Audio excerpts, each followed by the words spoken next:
কোনো পেঁয়াজ রসুন আদার ঝামেলা নেই, মশলা বাটাবাটির ঝামেলা নেই। এই ঝামেলাবিহীন একটা মাছের রেসিপি আপনাদের সাথে আজকে শেয়ার করব। খুব তাড়াতাড়ি হয়। আলু, বেগুন, টমেটো দিয়ে মাছ তো অনেক রকম খেয়েছেন, এইভাবেও একবার বানিয়ে দেখবেন। ভীষণ ভালো খেতে লাগে আর হয়ও খুব তাড়াতাড়ি। তবে এই রেসিপিটা কিন্তু এমন একটা রেসিপি আপনারা সব রকম ছোট মাছ এভাবেই কিন্তু বানিয়ে নিতে পারবেন। তো চলুন শুরু করি।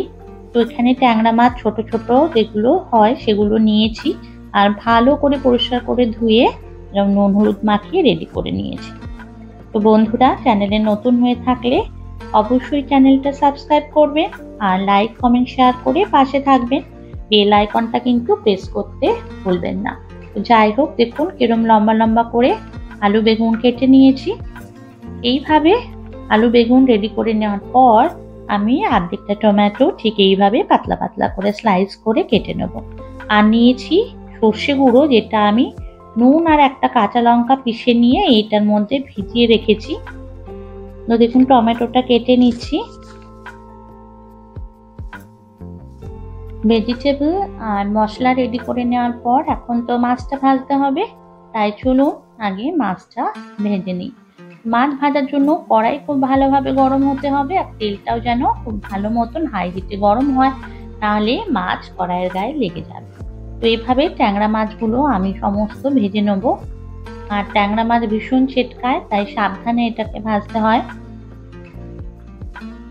তো এই খুন্তি ইউজ করতে হচ্ছে, ননস্টিক কড়াই হলেও কিছু করার নেই, কারণ কাঠের খুন্তিতে মাছটা ঠিক করে উল্টানো যাচ্ছিল না।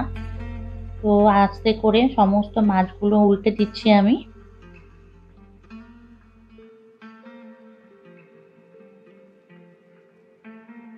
তো মাছ এক প্রস্ত ভাজা হয়ে গেলে আর এক প্রস্ত ঠিক এভাবেই ভেজে নেব।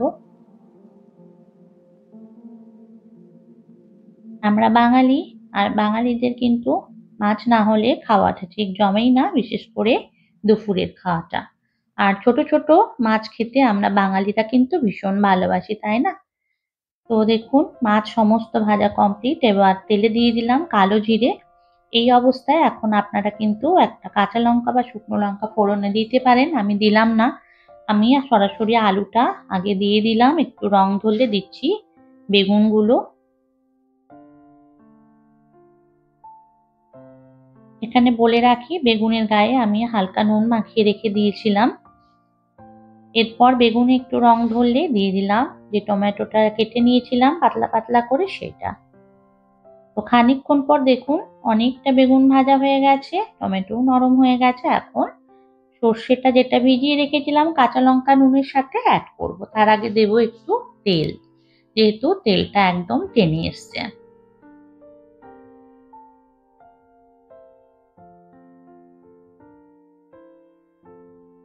দিচ্ছি সর্ষে গোলা। খুব ভালোভাবে এবার মিশিয়ে দেব আলু আর বেগুনের সাথে। যেহেতু সর্ষের সাথে নুন আছে, সেহেতু আলাদা করে নুনের কিন্তু প্রয়োজন আর হবে না, লাগলে পরে অ্যাড করবেন। একটা লঙ্কা দিলাম, আমরা কিন্তু ঝাল কম খাই।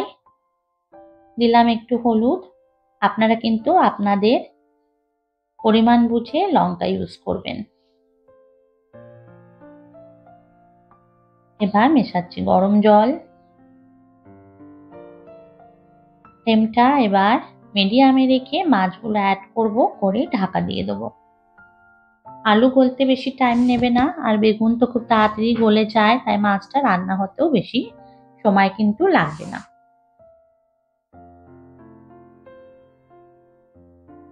হালকা হাতে ঝোলের সাথে সব মাছ মিশিয়ে দিয়ে আমি কি করব, কভার করে দেবো। কারণ ট্যাংরা মাছের মাথার দিকটা খুব শক্ত হয়, এটা গলতে কিন্তু একটু টাইম নেয়। তো মাছ দেখুন রেডি। এখন ধনেপাতা আর দেবো কাঁচা লঙ্কা আর একটু কাঁচা তেল, ব্যাস একদম জমে যাবে।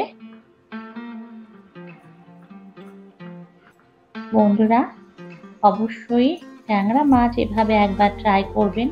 তবে ট্যাংরা মাছ বলছি কেন, যে কোনো চুনো মাছ মানে মৌরলা মাছ, পুঁটি মাছ আপনারা কিন্তু এভাবে ট্রাই করতে পারেন, বা ছোট ছোট বাটা মাছ, ভালো লাগবে। এবার একটু ঢেকে দেবো, পুরো ফ্লেভারটা এনহান্স হয়ে যাবে। 2-3 মিনিট বাদে সার্ভ করছি। তো বন্ধুরা আজ তাহলে রাখি,